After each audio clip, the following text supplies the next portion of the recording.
Bismillahirrahmanirrahim. Assalamualaikum warahmatullahi wabarakatuh. Perkenalkan, saya Ibnu Hiban, guru matematika kelas 10 di SMA Negeri 30 Garut. Pada praktik baik ini, saya akan membagikan pengalaman pembelajaran matematika pada materi fungsi kuadrat dengan memanfaatkan Canva AI. Praktik ini berjudul pembelajaran fungsi kuadrat berbantuan Canva AI untuk meningkatkan pemahaman grafik parabola siswa kelas 10. SMA 30 Garut ini berada di wilayah pedesaan bagian selatan Kabupaten Garut. Kondisi geografis dan sosial ini membuat pembelajaran perlu dirancang dekat dengan pengalaman nyata siswa, sekaligus variasi kesiapan belajar di kelas. Lingkungan sekitar sekolah sebenarnya menyediakan banyak contoh konkret tentang pola lengkung seperti lintasan bola, kemudian untuk lengkungan bangunan sederhana dan kontur jalan, atau gerak benda yang naik lalu turun. Karena itu materi fungsi kuadrat pun dihadirkan secara visual, kontekstual, dan eksploratif agar siswa tidak hanya melihat rumus, tetapi juga memahami makna grafik parabola dalam kehidupan sehari-hari. Pembelajaran ini berangkat dari kondisi di kelas, yaitu sebagian siswa masih mengalami kesulitan memahami hubungan antara persamaan fungsi kuadrat dan grafiknya. Siswa sering mampu mengikuti langkah perhitungannya, tetapi belum benar-benar memahami bagaimana nilai A, B, dan C pada bentuk umum f fungsi pada x sama dengan ax kuadrat tambah bx tambah c mempengaruhi bentuk grafik parabola. Mereka juga masih bingung menjelaskan arah buka grafik, titik puncak, kemudian sumbu simetri, dan titik potong terhadap sumbu y. Tantangan utama dalam pembelajaran ini adalah membuat konsep fungsi kuadrat yang abstrak menjadi lebih konkret, visual, dan mudah dipahami. Selain itu, penggunaan teknologi juga harus tepat. Teknologi tidak boleh hanya menjadi pajangan atau pengganti guru, tetapi harus membantu siswa membangun pemahaman. Karena itu, saya menggunakan Canva AI sebagai media pembelajaran berbasis hands-on dengan pendekatan TPEC, yaitu Technological, Pedagogical, and Content Knowledge. Dari sisi materi, siswa mempelajari fungsi kuadrat. Dari sisi pedagogik, siswa belajar melalui eksplorasi, diskusi, LKPD, presentasi, dan refleksi. Dari sisi teknologi juga, Canva AI membantu siswa menampilkan, menandai, dan menjelaskan grafik secara visual. Sebelum pembelajaran, saya menyiapkan tujuan pembelajaran, kemudian LKPD, kemudian media Canva AI, serta asesmen, dan juga tidak lupa papan PID atau papan interaktif digital yang diberikan oleh pemerintah. Tujuan pembelajaran yang ingin dicapai adalah agar siswa mampu menjelaskan pengaruh nilai A, B, dan C terhadap grafik fungsi kuadrat, mengenai arah buka parabola, memahami titik puncak, sumbu simetri, serta titik potong grafik terhadap sumbu Y. Pada kegiatan ini, pembelajaran dilaksanakan dengan model Discovery of Learning sebagaimana dirancang dalam modul ajar fungsi kuadrat. Tahap pertama adalah stimulation atau pemberian rangsangan. Kemudian saya akan menampilkan ilustrasi lintasan bola basket, air mancur, dan lengkungan jembatan yang menyerupai parabola. Dari tampilan tersebut, siswa diajak mengamati bentuk lengkung dan menjawab pertanyaan pemantik. Misalnya, mengapa lintasan tersebut melengkung?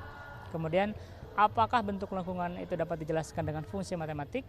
Dan terakhir, bagaimana persamaan matematika mempengaruhi bentuk grafik. Nah, pada tahap ini, saya belum langsung memberikan konsep, melainkan membangun rasa ingin tahu siswa agar mereka terdorong untuk menemukan pola melalui pengamatan pada saat nanti LKPD dan juga Canva AI.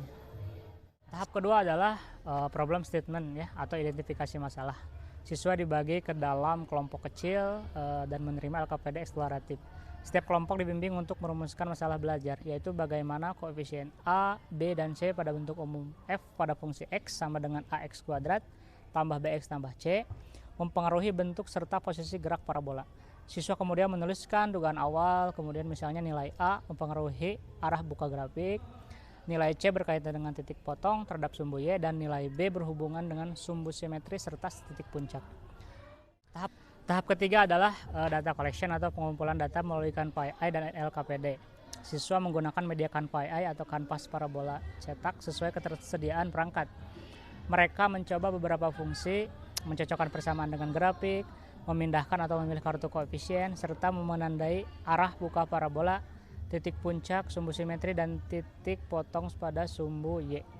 Pada kegiatan pertama, siswa membandingkan F fungsi pada X sama dengan X kuadrat, kemudian F fungsi pada X sama dengan negatif X kuadrat, kemudian F fungsi pada X sama dengan 2X kuadrat, dan F fungsi pada X sama dengan 0,5 X kuadrat untuk menentukan pengaruh nilai A terhadap arah buka dan lebar sempitnya parabola. Pada kegiatan berikutnya, siswa disuruh untuk membandingkan fx sama dengan x kuadrat, kemudian f fungsi pada x sama dengan x kuadrat tambah 2, dan f fungsi pada x sama dengan x kuadrat dikurangi 3 untuk mengamati pengaruh nilai c terhadap titik potong grafik dengan sumbu y dan pergeseran posisi grafik ke atas atau ke bawah. Setelah itu siswa mengamati pengaruh nilai B melalui contoh sederhana seperti fx sama dengan x kuadrat, kemudian fx sama dengan x kuadrat tambah 2x, dan fx sama dengan x kuadrat dikurangi 4x. Melalui perbandingan tersebut, siswa mulai melihat bahwa perubahan nilai B dapat menggeser posisi sumbu simetri dan titik puncak. Nah, tahap keempat adalah data processing atau pengolahan data. Setiap kelompok mengolah hasil pengamatan dengan mengisi tabel pada LKPD, membandingkan beberapa grafik, menemukan pola perubahan, dan menyusun kesimpulan sementara. Tahap kelima adalah verifikasi atau pembuktian. Kelompok menguji dugaan awal dengan contoh fungsi lain yang masih sederhana. Beberapa kelompok kemudian mempresentasikan hasil visual yang dibuat melalui Canva AI dan menjelaskan temuan berdasarkan LKPD tadi.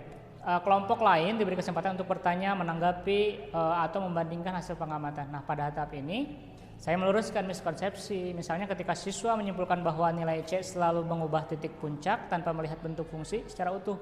Penguatan diberikan melalui bukti visual dan alasan matematis agar temuan tidak berhenti pada pengamatan permukaan saja. Nah, tahapan ke-6 adalah generalization atau penarikan kesimpulan. Saya bersama siswa merumuskan konsep formal bahwa nilai A menentukan arah buka dan kelengkungan grafik parabola, nilai C menunjukkan titik potong grafik terhadap sumbu Y, dan sedangkan nilai B mempengaruhi posisi sumbu simetri dan titik puncak. Nah, dengan cara ini rumus tidak diperkenalkan sebagai hafalan awal, tetapi sebagai bentuk formal dari pola yang ditemukan siswa melalui eksplorasi, diskusi, pembuktian, dan penyimpulan.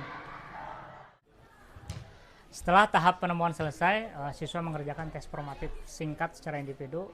Soal tes formatif mencakup arah buka grafik, kemudian pengaruh nilai A terhadap kelengkungan, pengaruh nilai C terhadap titik potong sumbu Y, serta penentuan titik potong pada grafik sederhana. Nah, di akhir kegiatan, siswa menuliskan refleksi tentang hal baru yang dipahami, bagian yang masih membingungkan, dan manfaatkan AI dalam membantu mereka melihat hubungan antara persamaan dan grafik fungsi kuadrat. Nah, hasil dari pembelajaran ini menunjukkan perubahan positif. Siswa menjadi lebih aktif bertanya, mencoba, kemudian berdiskusi, dan menyampaikan pendapat. Mereka tidak hanya menjawab berdasarkan hafalan, tetapi mulai mampu menjelaskan alasan perubahan bentuk grafik. Nah, LKPD siswa juga menunjukkan bahwa mereka dapat menuliskan kesimpulan tentang pengaruh koefisien terhadap grafik fungsi kuadrat. Selain itu, hasil tes formatif menunjukkan hasil yang bagus ya. Hal ini menjadi bukti bahwa penggunaan Canva AI tidak hanya membuat pembelajaran lebih menarik, tetapi juga membantu siswa memahami konsep secara lebih visual dan bermakna. Nah, dampak lain yang terlihat adalah dengan Canva AI ini meningkatnya kerjasama antar siswa dalam membaca grafik gitu ya, membandingkan fungsi dan menyusun kesimpulan. Nah, dari praktik baik ini saya belajar bahwa teknologi akan bermanfaat apabila digunakan dengan tujuan pembelajaran yang jelas. Canva AI bukan pengganti guru gitu ya, melainkan alat bantu untuk memperkuat pengalaman belajar siswa. Guru tetap berperan sebagai perancang pembelajaran, kemudian fasilitator diskusi, pemberi umpan balik, dan penguat konsep gitu ya. Melalui pendekatan TPEC itu technological, pedagogical, and content knowledge. Teknologi, pedagogi, dan materi dapat dipadukan untuk menciptakan pembelajaran yang lebih aktif dan bermakna. Nah, demikian praktik baik pembelajaran matematika kelas 10 pada materi fungsi kuadrat berbantuan Canva AI. Melalui kegiatan ini, siswa diajak untuk melihat, mencoba berdiskusi, menandai, menyimpulkan, dan merefleksikan konsep fungsi kuadrat secara langsung. Harapannya, pembelajaran matematika tidak lagi dipandang hanya sebagai kumpulan rumus, tetapi sebagai proses berpikir yang dapat dipahami melalui pengalaman belajar yang nyata. Sekian dari saya. Assalamualaikum warahmatullahi wabarakatuh.